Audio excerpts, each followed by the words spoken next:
Olá, saudações a todos, graça e paz em nome de Jesus. Quero compartilhar com vocês 1 Samuel capítulo 23, versículo 4.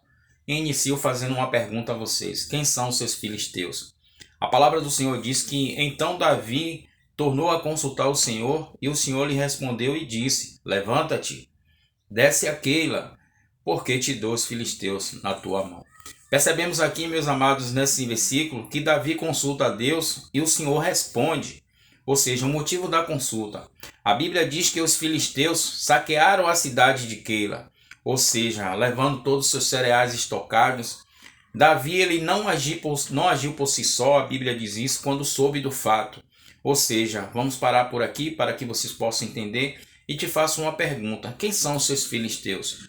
Só para você ter uma luz, a Bíblia diz que os filisteus são como arqui-inimigos dos israelitas. Mudo a pergunta: quem são os seus inimigos? Meus queridos, trazendo os fatos por dias de hoje, a Bíblia diz que temos que consultar a Deus antes de tomar qualquer decisão nas nossas vidas. Como, Jackson? Orando, dobrando nossos joelhos, em oração sobre o assunto que está nos afligindo, ou o assunto que está nos incomodando. Meus queridos, se você clamar ao Senhor, o Senhor ele vai te responder. A Bíblia diz que clama a mim que eu responder-te-ei, ou seja, anunciar-te-ei coisas grandes e firmes que não sabe. Jeremias 33, versículo 3. Meus queridos, a Bíblia diz e nos relata que Saul por várias vezes tentava o quê? Suas tentativas frustradas, tentou o quê? Matar a Davi. Imagine aí, Davi, ele estava sendo perseguido por Saul quando soube do fato que a cidade de Keila tinha sido o quê? Invadida. E Davi, ele consultou o Senhor, ele não agiu por si só. E Davi disse, dizendo: irei eu e ferirei os filisteus? E o Senhor, evidentemente, respondeu, né?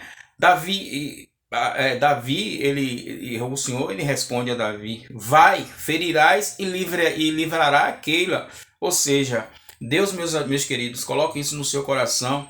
Deus, ele nos trata como filhos ou filhas. Ele espera de nós, todos nós, amadurecimento espiritual para sabermos agir, ou seja, usando sabedoria, mesmo nas dificuldades, mesmo nos problemas. Ou seja, antes de todos nós decidir alguma coisa, antes de a gente agir, consulte a Deus. Consultar a Deus, meus amados, é ter o privilégio de quê? De ouvir as orientações do Senhor, as instruções, ou seja, ouvir toda a orientação que Deus tem para nossas vidas, através da onde? Da tua palavra. Ou seja, a Bíblia tem a resposta de todas as nossas vidas. Coloque isso no seu coração. Davi, meus amados, ele estava confiante. Porém, mais, sempre tem um mais, né? Não é verdade? E aquela confiança se transforma em medo. E a Bíblia diz, quando os homens de Davi disse, né? Lá no versículo 3, a palavra de Deus diz que os homens de Davi disse assim: temos medos aqui em Judá. Imagine, quanto mais indo Aquila, ou seja, contra os esquadrões dos filisteus, né? Por isso Davi ele tornou a consultar a Deus, mas Deus não tinha dado a resposta a Davi, para que Deus não disse que Davi que ia dar os filisteus na mão de Davi. Davi torna a consultar o Senhor. Por que isso? Porque, meus amados, quando compartilhamos a resposta de Deus para com outras pessoas, e aí vem o que? Vem a dúvida, vem o medo. Então isso aí é o que? A armadilha de Satanás para que possa afligir a nossa resposta, para que possa afligir a nossa bênção.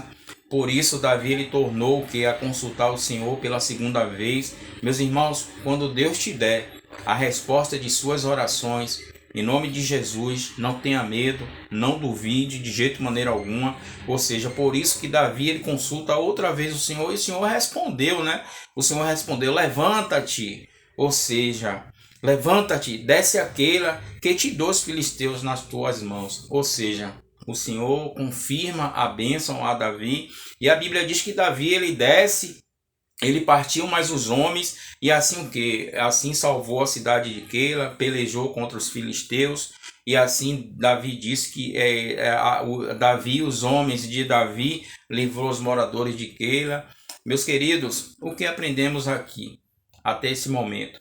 Que Davi, ele mesmo sendo perseguido por Saul, ele foi um instrumento de bênção para outra pessoa, para a cidade de Keila. Assim, onde você estiver, seja você um instrumento de bênção para o seu próximo, para outra pessoa. Bênção significa favores divinos. Abençoado significa que você é um meio de felicidade para outra pessoa, seja um meio de felicidade para outra pessoa. Antes de você agir em nome de Jesus, busque o Senhor, não tenha medo, não duvide, em nome de Jesus. Deus continue te abençoando. Tchau, tchau.